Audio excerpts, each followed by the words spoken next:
আসসালামু আলাইকুম।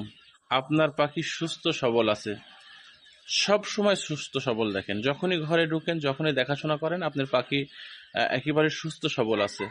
তার মানে আপনার পাখি সুস্থ সবল আছে বিধায় হাত মুখ গুটিয়ে আপনি বসে থাকবেন, এইটা হতে পারে না। আপনার পাখিটা অসুস্থ হতে কতক্ষণ লাগবে, যার জন্য সুস্থ অবস্থাতেই যে সকল ডোজগুলো করার দরকার, কৃমির ডোজ, আমাশার ডোজ, ঠান্ডার ডোজ, ভ্যাকসিন, এগুলো কিন্তু আপনি দিয়ে রাখবেন। আপনার পাখি এমনি সুস্থ আছে, এজন্য আপনার মনের আনন্দে ঘুরবেন ফিরবেন।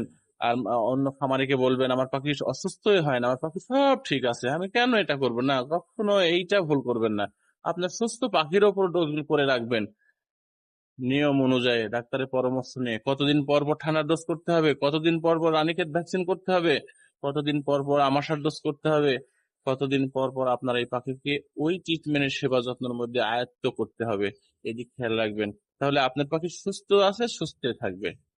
সুস্থ পাখিকে যখন আপনি এই মেডিসিন গুলো সেবন করাবেন না, ঠান্ডার ডোজ করাবেন না, আমাশার ডোজ করাবেন না, রানীক্ষেত ভ্যাকসিন দিবেন না, আপনার ওই পাখিটার কতক্ষণ লাগবে তা আপনি কি বুঝতে পারবেন, জানতে পারবেন? যে কোনো সময় আপনার পাখি বিভিন্ন রোগে অ্যাটাক হয়ে যেতে পারে। বিধায় আপনি আগে থাকে অগ্রিম অগ্রিম 1.5 মাস হোক, 2 মাস পর হোক, 1 মাস পর হোক, এই ডোজ গুলা ধারাবাহিক ভাবে বজায় রাখবেন। আসসালামু আলাইকুম।